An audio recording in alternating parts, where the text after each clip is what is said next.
Have you ever been in a relationship, in a marriage, where your partner has been unfaithful to you and you are at a place in your marriage relationship and you have no idea what to do? Hey guys, welcome back. It's your girl Shaquina Lewis and I am back with another video. Welcome back to another week. So today we are going to be talking about infidelity. My husband cheated on me, now what? My husband has had other women. What am I supposed to do? How am I supposed to feel? Okay, so let's get started. All right, so a lot of times, us women, men, whatever, we say, if my husband cheats on me, if my wife cheats on me, that is it. It's a wrap. I'm leaving him.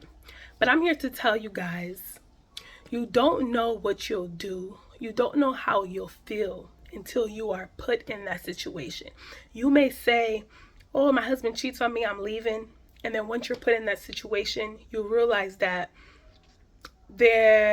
maybe we can work this out. Or some of us say, if my husband cheats on me, I'm going to forgive him. But when you're in that situation, you're like, no, I'm out. So before we get started, I want to tell you, do not judge those who decides to stay with their husband, or do not judge those who decide to leave. All right. I'm going to break a few points with you guys to say or explain to you guys what you should do or how you can cope after there has been infidelity in your marriage. So there are a few points that we're going to discuss, and if you see me looking down, I'm just looking at my notes because I do not want to forget anything. All right, so the first thing that we're going to talk about is acknowledging and processing your feelings. When you have been cheated on, guys, or when there's been infidelity in a marriage, it takes a big toll on the person who is the victim, the person that's been cheated on, the person that has had that their spouse was unfaithful to them. It takes a big toll on them. Not only do they question themselves, was I not good enough? They question their spouse, everything that their spouse has told them up until the time that they have been caught or the truth came out. They question everything that their spouse has ever told them. It's like 1,000 emotions all at once. I'm here to tell you, it's okay to acknowledge your feelings. You are not wrong for feeling the way that you are feeling. Okay? I feel like instead of trying to rush yourself to move on, take your time. Because when you rush, I believe you truly do not heal. One day you may wake up feeling this way. The next day you may wake up feeling another way. Allow yourself to feel what you're feeling. Allow yourself. It's okay. Today you may feel happy. Tomorrow you feel sad. You may feel sad. The next day you may feel angry. The next day you'll feel okay. Do not suppress those feelings. Like I said before, if you suppress those feelings, guys, you will only make yourself worse. If you want to feel sad today, feel sad. And there's no timeline. Don't let anyone tell you that there's a timeline on how you should feel or how long you should be sad for or how long you should be depressed for, because you are the only person who knows what you're feeling. A next thing, guys, when there has been infidelity in a marriage and your partner has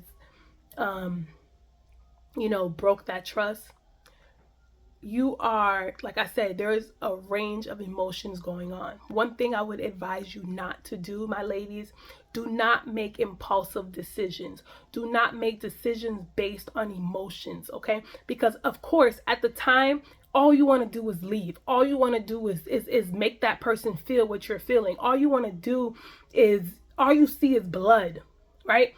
But I, in my opinion, would say, do not decide. Let's say the first reaction of anybody is to leave. But sometimes, guys, leaving is not the answer. Okay? And I would advise you, before you make these decisions, make sure you are sound, you have a sound mind. Do not make decisions based on emotions, because you may regret that decision that you made. Make sure you are of sound mind. Make sure all the emotions are gone before, you make that decision. Another advice that I would do is I would seek support. When I say seek support, I'm not saying calling up all your friends, calling up all your family members and telling them this is what your husband has done. Because remember what I said in my last video. When there's something going on in your relationship, try not to involve other parties. It should be between you and your spouse. But it's in a situation like this, when there has been an infidelity, I do believe that you can seek help. And make sure the help that you seek is someone that you trust, one, someone who believes in Christ, someone who is a follower of Christ, someone that is able to give you sound advice, not someone that's going to tell you, oh yeah, you need to leave that man. Oh yeah, you need to cheat back. Oh no. All right. Find someone that you can trust. Find someone that you believe can give you sound advice. All right. Don't be calling up everybody. Don't call the family members. Don't call the best friends. Don't call up. No. If you can choose one person, I believe, because sometimes when we're going through certain things, we need to talk about it. We need to let it out. So like me, I'm the type of person, when I'm feeling something or dealing with something, I need to express what I'm feeling. I need to talk about it. I need to let it out to make me feel better. Like if my husband does something to me, or I don't like something, or I see something, my husband as my witness, I have to speak out on it. I can't just stay quiet and let it go. No, I'm the type of person that I have to express myself. And sometimes that helps. Expressing yourself, telling someone how you feel, getting, some insight, some wisdom from somebody. Sometimes that's needed. Okay? If you're one of those people, I believe seeking support from somebody, seeking support maybe from another married couple, especially the older couples that have been married 20, 30, 40 years, that have been through certain, situations, certain similar issues, that can give you some wisdom. It's okay to speak and seek that support. And the big one. And here's the big one, guys. 360. Okay? You gotta have that tough conversation with your spouse. You have to talk to your husband. You have to communicate. You have to figure out what caused. Sometimes these men, they're just bad men. They just can't help themselves. They have to have other women. It's just in their blood. They need. But sometimes, guys, it's not the case for all men. Sometimes it truly is a mistake. And I don't want y'all to think, oh, I'm sitting up here talking about, giving these men passes or saying it's okay. It's never okay when there's infidelity in a marriage. Never okay. Okay? And it's never your fault. It's never okay. But sometimes, guys, it truly is a mistake. Sometimes it's something that they're lacking in their relationship. Sometimes it's something,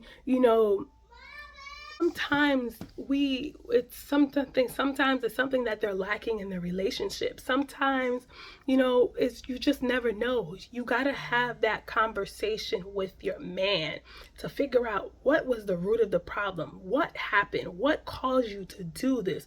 What is going on? And you have to be open-minded to listen to him, to hear him. Infidelity in a marriage, like I said in the beginning, is huge. It's huge. It takes a big toll on relationships. It takes a big toll on the woman, even the men. There's women cheats too. It's not just men. There are women out there who also cheats on their husbands. Okay, and that is a big. It's big. Okay, and the toll that it takes on the victim, the toll that it takes on the person, guys. I feel like only with prayer, with willingness, with the help of the Lord, a marriage can get through infidelity. Even when there's been infidelity, I believe a marriage can come out stronger. I believe a marriage can strive after infidelity, but both parties have to be willing to work towards it. Okay, allowing yourself to feel how you're feeling, allowing yourself to heal. Okay, and I just want to say this: just because you forgive someone, for example, let's say my husband cheated on me, was unfaithful to me, and I decided to forgive him. I decided to forgive you, but that does not mean I'm not heartbroken. That does not mean my heart is not broken. That does not mean the trust has been broken. That does not mean that our bond has been broken. Okay? I have the right to be hurt. I have the right to be angry. I have the right to be sad. I have the right to not want to talk to you. You know, it's a process. Okay, but that does not mean I don't have the right to feel these feelings. A lot of times we feel like, oh, you forgave me, so you're not supposed to feel this way. No, I forgive you. I'm gonna work with you. We're gonna move past this, but you got to give me my space. You got to give me my time to deal with this. Okay, so I want to say this to all my married couples out there. Infidelity in a marriage is not the end. I'm not encouraging you guys to go cheat on your spouses or do whatever. I'm here to tell you that with God, asking God to heal your heart, asking God to come into your marriage, asking God direction and working with your husband, communicating with your husband, setting boundaries, addressing tough conversations, addressing tough situations. I feel like it is not the end after infidelity. You guys just have to be willing to work through it. And if you feel like you can't forgive your spouse and you feel like that's the end, that's okay too. But I'm pro marriage. I'm pro trying to work it out. I'm pro trying to get to the other side. Okay. And also you have to see that the person that has committed have done the action, you got to also see the willingness in him. If you see the willingness in him, you see he's truly sorry and he's truly working to fix it. And he's truly, setting boundaries and not doing certain things anymore and putting you first and stuff. You got to at least acknowledge that, right? You got to acknowledge that he's truly sorry. He's truly hurt. He's truly, willing to work this out. And you don't see repeated behaviors, then fix your marriage. Why not? Fix that marriage, okay? Don't give up. Y'all been together for how long, So all in all, I'm saying infidelity is wrong all the way around. It's wrong. But there are ways to work through it. There are ways to get to the other side. And if you put all your effort into it, if you team up with your partner, you guys will make it to the other side. Okay? So, to sum up, it's okay to feel what you're feeling. It's okay to feel sad, to feel angry. There's not nobody can tell you how long to be sad. Nobody can tell you, if that takes you 3 months, if that takes you a year, if that takes you 5-6 months, oh well.